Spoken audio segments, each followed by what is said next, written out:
কুরবানি, কুরবান শব্দ আরবি থেকে আসছে, মা ইয়াতাকাররাবু ইলা আল্লাহি তাআলা। কুরব, কর্ব, নিকটে, নৈকট্য লাভ করা। কুরবানির শিক্ষা হচ্ছে আল্লাহর নৈকট্য লাভ করা। বিভিন্নভাবে হতে পারে, পশু জবাই হতে পারে, সময়ের কুরবানি হতে পারে, সম্পদের কুরবানি হতে পারে, শ্রমের পরিশ্রমের কুরবানি হতে পারে। সবগুলো কুরবানি অন্তর্ভুক্ত।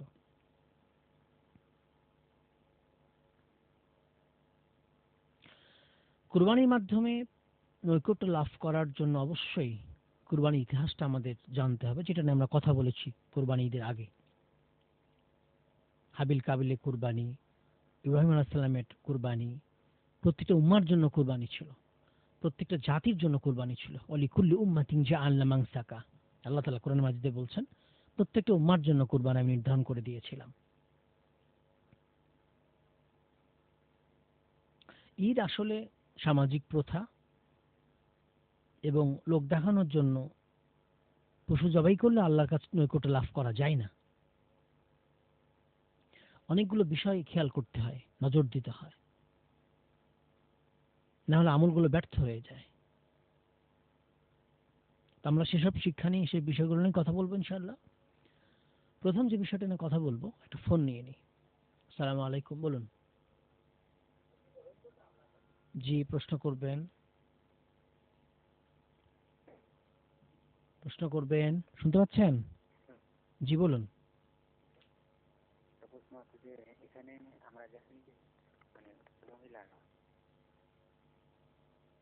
বলুন, শুনছি, বলুন, শুনছি। স্পষ্ট, আপনি আবারও চেষ্টা করবেন। নিয়তের বিশুদ্ধতা, ইখলাস, এটা হচ্ছে খুবই গুরুত্বপূর্ণ সবগুলো ইবাদতের ক্ষেত্রে। সবগুলো ইবাদতের ক্ষেত্রে সব থেকে গুরুত্বপূর্ণ হচ্ছে কি, এই যে নিয়তের বিশুদ্ধতা, ইখলাস, নিয়তের শুদ্ধতা এবং পরিপক্কতা, এগুলো আমল কবুলের পূর্ব শর্ত, আমল কবুলের গুরুত্বপূর্ণ শর্ত। এটা কুরবানির অন্যতম শিক্ষা। রিয়া উন্নাস যদি হয়, লোক দেখানো যদি হয়, নিছক গোস্ত খাওয়া যদি হয়, তাহলে কুরবানি কুরবানি হবে না, আল্লাহ কবুল করবেন না। ওই গোস্ত খাওয়াই হবে, লোক দেখানোই হবে। আল্লাহ তাআলা বলছেন, কুল ইন্না সলাতি ওয়া নুসুকি ওয়া মাহইয়ায়া ওয়া মামাতি লিল্লাহি রাব্বিল আলামিন। বলুন, নিশ্চয় আমার সালাত, আমার কুরবানি, আমার জীবন, আমার মরণ সবকিছু জগৎ স্রষ্টা আল্লাহ তাআলার জন্য, বিশ্বজগতের রব আল্লাহ তাআলার জন্য। আল কোরআন সূরা আনআম আয়াত নম্বর 162। ইবাদত শুধু আল্লাহর জন্য হওয়া উচিত। কোন ইবাদতে যদি মানুষ দেখানো মানসিকতা থাকে, তাহলে তা অনর্থক, সওয়াবহীন হয়ে যায়। আল্লাহ তাআলা বলছেন হাদিসে কুদসি, যে ব্যক্তি আমার ইবাদত করলো এবং তাতে আমার সাথে অন্যকে শরীক করলো মানুষ দেখানোর নিয়তে, আমি তাকে এবং তার আমলকে ছুঁড়ে ফেলে দিই, ইবাদতকে ছেড়ে দিই। সহিহ মুসলিম 2985, 2985। তাহলে ওই যে আমরা যেটা দেখছিলাম, যে ইখলাস, একনিষ্ঠতা, নিয়তের বিশুদ্ধতা, ইন্নামাল আমালু বিন্নিয়াত, এটা আমরা সবাই জানি। ওয়া ইন্নামা লিকুল্লি ইমরিইম মা নাওয়া, প্রত্যেক আমল নির্ভর করে তার নিয়তের উপরে, আর সে সেটাই পাবে, মা নাওয়া, যেটা সে নিয়ত করেছে। প্রত্যেকে সেটাই পাবে যে সে যে যেটা সে নিয়ত করেছে। তাহলে এই নিয়তের বিশুদ্ধতা আমাদের লাগবেই। আসলে কি আমরা গোস্ত খাওয়ার নিয়তে কুরবানি করেছিলাম?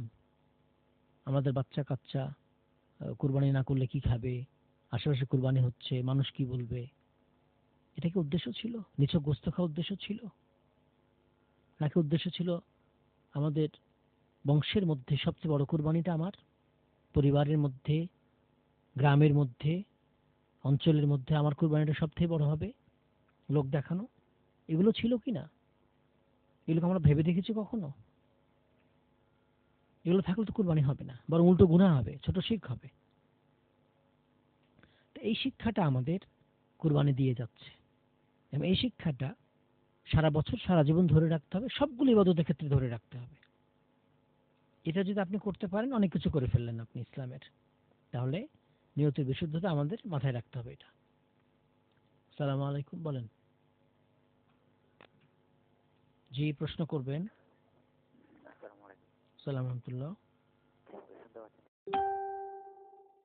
যে আমার প্রশ্নটা হলো যে আমরা যেটা শুনে আসছি যে মেয়েদেরকে ঈদের সালাতে ঈদগাহে যেতে হবে, ঈদের মাঠে। হ্যাঁ, সেটা ঋতুবতী মহিলা হলে যাবে, কিন্তু এখানে আমরা দেখি যে অনেক আমাদের এখানে আমাদের রাজশাহী বিভাগে অনেক জায়গায় দেখি যে মানে ঈদের সালাদটা মেয়েদেরকে মসজিদে আর ছেলেরা পরে ঈদগাহে। তবে মসজিদে আদায় করে সেটা হচ্ছে একজন পুরুষ ইমাম দিয়ে, সম্পূর্ণ মুক্তাদি মহিলাকে এভাবে আদায় করে। এটা কি দায়? জি, আমাদের সাথেই থাকবেন।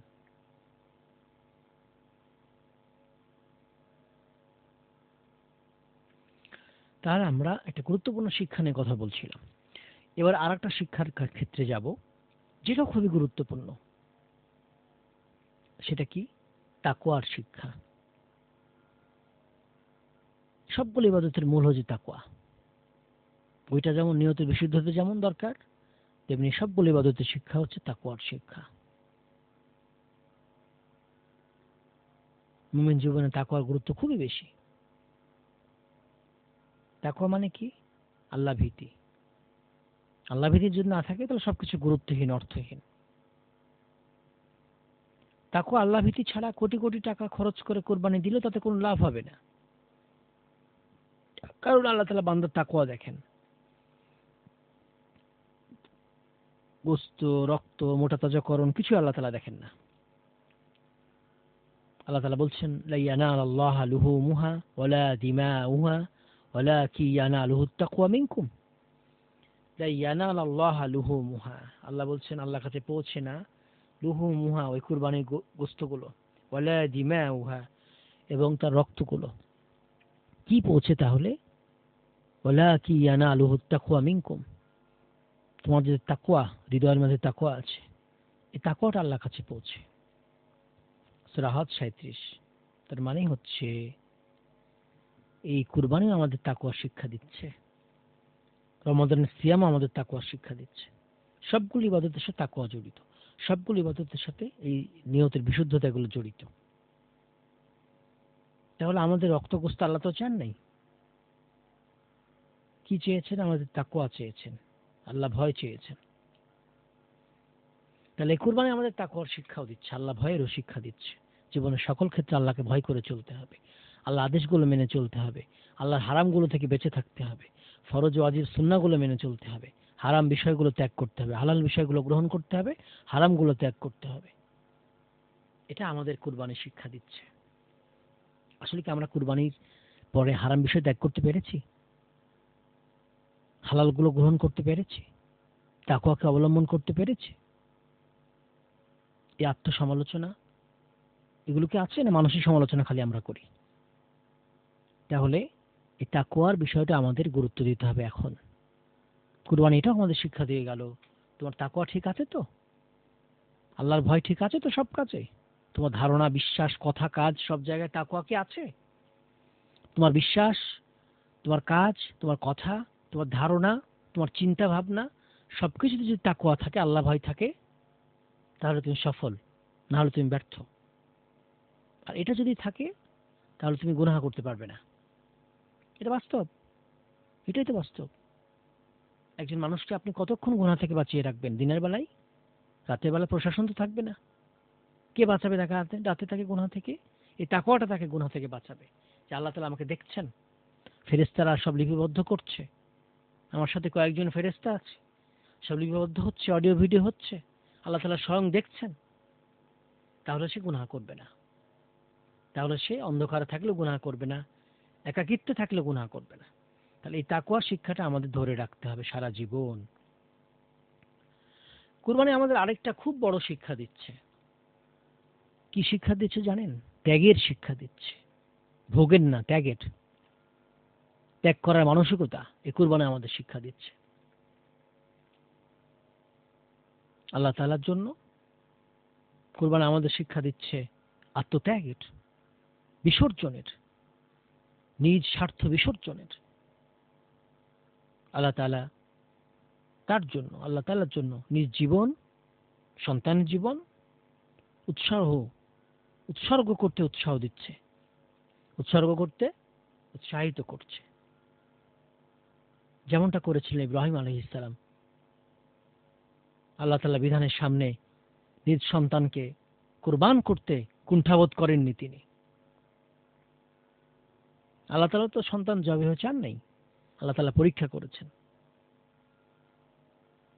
এই যে ঘটনা ইব্রাহিম ইসলাম আমি আলোচনা করছিলাম ঈদের আগে, এখানেই রেডিওতে কত করেছি, টিভিতে করেছি, এটা শিক্ষা দিচ্ছে যে আল্লাহ তাআলা আদেশকে সকল স্বার্থ, সকল সম্পর্কের উপরে রাখতে হবে। আল্লাহর আদেশকে আপনার সকল স্বার্থের উপরে রাখতে হবে, আল্লাহ তাআলা আদেশকে আপনার সকল সম্পর্কের উপরে রাখতে হবে। বুঝছেন? ৮৬ বছর বয়সে একমাত্র সন্তান পেয়েছেন, একমাত্র অবলম্বন, তাকে কুরবানি করার জন্য প্রস্তুতি নিয়েছেন আল্লাহর হুকুমের জন্য। বুঝেন? এটা বুঝতে হবে। আপনার জীবনে একমাত্র সন্তান আপনি ৮৬ বছর বয়সে পেয়েছেন। যখন ১২-১৩ বছর হলো আল্লাহ বললেন কুরবানি করো। কি বড় পরীক্ষা, এটা কথা দিয়ে বোঝানো যাবে না। এটা এটা অন্য কেউ বুঝবে না। যার সন্তান সে বাবা বুঝবে। যে বৃদ্ধ বয়সে একমাত্র সন্তান পেয়েছে তাকে আপনি যদি বলেন তুমি এটা কুরবানি করো, তখন সে বুঝবে এটা কি জিনিস, কি বড় পরীক্ষা। আর একটা পরীক্ষা ছিল কি, অনেকগুলো পরীক্ষা করেছেন আল্লাহ ইব্রাহিম আলাইহিস সালামকে। ইব্রাহিম আলাইহিস সালামকে আল্লাহ অনেকগুলো পরীক্ষা করেছেন। সবগুলো পরীক্ষা তিনি উত্তীর্ণ হয়েছেন সফলতার সাথে। কি সফলতার সাথে জানেন? সফলতা হচ্ছে মানে পরিপূর্ণ সফলতার সাথে। এমনি তিনি আবিকুম ইব্রাহিম না, আবুল আম্বিয়া, এতগুলো নবীর বাবা না। আমরা যে মুসলিম জাতির পিতা বলি, এটা বেশি সহি না। সহি হচ্ছে আবুল আম্বিয়া, তার উপাধি হচ্ছে নবীদের পিতা। নবীদের পিতা তিনি। হুয়া সাম্মাকুমুল মুসলিমিন, হুয়া এর ব্যাখ্যা হচ্ছে আল্লাহ সুবহানাহু ওয়া তাআলা। ইব্রাহিম আলাইহিস সালাম যদি জাতির পিতা হন, তাহলে তার পূর্বে যারা ছিল আদম, নূহ, তাদের পিতাকে, তাদের পিতা ইব্রাহিম আলাইহিস সালাম না, তাদের পিতা ইব্রাহিম আলাইহিস সালাম না। এজন্য তাফসীরের শিক্ষাটা হচ্ছে, এটা প্রচলিত কথা, মুসলিম জাতির পিতা ইব্রাহিম আলাইহিস সালাম। মূল কথা হচ্ছে, সহি কথা হচ্ছে আবুল আম্বিয়া, তিনি নবীদের পিতা, আরবদের পিতা। আবিকুম ইব্রাহিম, আরবদের এটা পিতা বলা হয়ে থাকে। তো আরেকটা পরীক্ষা, কি কঠিন পরীক্ষা। ৮৬ বছর বয়সে সন্তান পেলেন, আল্লাহ বললেন তুমি ওই যে মক্কায় রেখে আসো। মানুষ নাই, গাছপালা নাই, খাবার দাবার নাই, কিচ্ছু নাই, কাবার সামনে রেখে আসো, বাইতুল্লাহ ওর সামনে রেখে আসো, আল্লাহর ঘরের সামনে রেখে আসো। চিন্তা করতে পারে এই দুধের শিশু মাকে রেখে আসে এই জায়গায়, কিচ্ছু নাই, জনমানবহীন প্রান্ত, তরলতাহীন প্রান্ত, সেখানে তিনি রেখে এসেছেন। আল্লাহ তারপর আবাদ করে দিয়েছেন, জমজম দিয়েছেন, মানুষ বসবাস করেছে, সবকিছু হয়েছে, ওখানে জনবসতি গড়ে উঠেছে। এগুলো কি বড় পরীক্ষা, যার পরীক্ষা সে ছাড়া অন্য কেউ বুঝবে না, অন্য কেউ বুঝবে না। তাই আল্লাহ তাআলার আদেশকে আমাদের সকল স্বার্থের উপরে রাখতে হবে, সকল সম্পর্কের, প্রিয় সম্পর্ক হোক, প্রিয় বস্তু হোক, তার উপরে রাখতে হবে। আল্লাহর ভালোবাসার জন্য অন্য সব ভালোবাসাকে বিসর্জন দিতে হবে। বিসর্জন দেওয়ার জন্য সদা প্রস্তুত থাকতে হবে, সদা প্রস্তুত থাকতে হবে। এটা আমাদের কুরবানির শিক্ষা দিচ্ছে। ত্যাগ করার মানসিকতা কুরবানি আমাদের শিক্ষা দিচ্ছে। এই শিক্ষাটা যেন আমরা ধরে রাখি সারা জীবন, সারা বছর, যে আল্লাহর আদেশ আমার সবকিছুর উপরে, আমার সম্পদ, আমার টাকা পয়সা, আমার স্বার্থ, অন্যান্য স্বার্থ, আমার সম্পর্ক, সবকিছু, আমার ভালোবাসা, সবকিছুর উপরে আল্লাহর ভালোবাসা থাকবে, আল্লাহর আদেশ থাকবে, সবকিছুর উপরে আল্লাহর আদেশ থাকবে, কোনো অজুহাত চলবে না। এই ত্যাগ করা মানসিকতা আমাকে ধরে রাখতে হবে। আমি কি সত্যি কুরবানি করার পরে ধরে রাখতে পেরেছি, ধরে রাখছি কি আমি এটা? না খালি কুরবানির সময়, অন্য সময় কি আল্লাহর জন্য ত্যাগ করতে হবে না? এটা আমাকে ধরে রাখতে হবে। আমরা ছোট্ট বিরতি নিব, এরপর আবার ইনশাআল্লাহ আলোচনা করব। 3টা শিক্ষা বলে ফেলেছি। সব কাজ আল্লাহর জন্য হতে হবে। দুনিয়ার যশ খ্যাতি, লোক দেখানো, দুনিয়ার স্বার্থের জন্য হওয়া চলবে না। সব ইবাদতের ক্ষেত্রে তাকওয়া লাগবে, আল্লাহর ভয় লাগবে, সব ক্ষেত্রে আল্লাহর ভয় লাগবে। আরেকটা কথা বলেছি, ত্যাগের মানসিকতা, ত্যাগ করার মানসিকতা। 3টা শিক্ষা, বাকিগুলো ইনশাআল্লাহ বিরতির পর বলবো আমরা। একটা প্রশ্ন ছিল যে কবরের আযাব কখন থেকে কখন? কবরের আযাব বারযাখ, মৃত্যুর পর থেকে কিয়ামত পর্যন্ত। কবরের আযাব মৃত্যুর পর থেকে কিয়ামত পর্যন্ত চলতে থাকবে। এটা যারা ভালো তাদের শান্তি চলতে থাকবে, জান্নাতের সাথে সংযোগ থাকবে, যারা খারাপ তাদের জাহান্নামের সাথে সংযোগ থাকবে, ওখান থেকে শাস্তি হতে থাকবে এটা কিয়ামত পর্যন্ত। প্রাণী, নিষিদ্ধ প্রাণী যেগুলো ইসলাম মারতে বলেছে এগুলো আগুনে মারতে নিষেধ করা হয়েছে, অন্য কোনো উপায়ে মারতে বলা হয়েছে। আগুনে পুড়ে প্রাণীকে মারতে নিষেধ করা হয়েছে, কাউকে মারতে নিষেধ করা হয়েছে। এটা শুধু আল্লাহর হক, আল্লাহ আগুনের স্রষ্টা, আল্লাহর হক, অন্য কারো না। এই জন্য আগুনে দিয়ে মারা যাবে না। বিভিন্ন ইঁদুর বা এটা ওটা নিষিদ্ধ প্রাণীগুলো আগুন দিয়ে মারা যাবে না, অন্য কোনো ভাবে মারতে হবে, কষ্ট দিয়ে মারা যাবে না। ছোট্ট বিরতি নিয়ে একটু পরে ফিরে আমাদের সঙ্গে থাকবেন ইনশাআল্লাহ।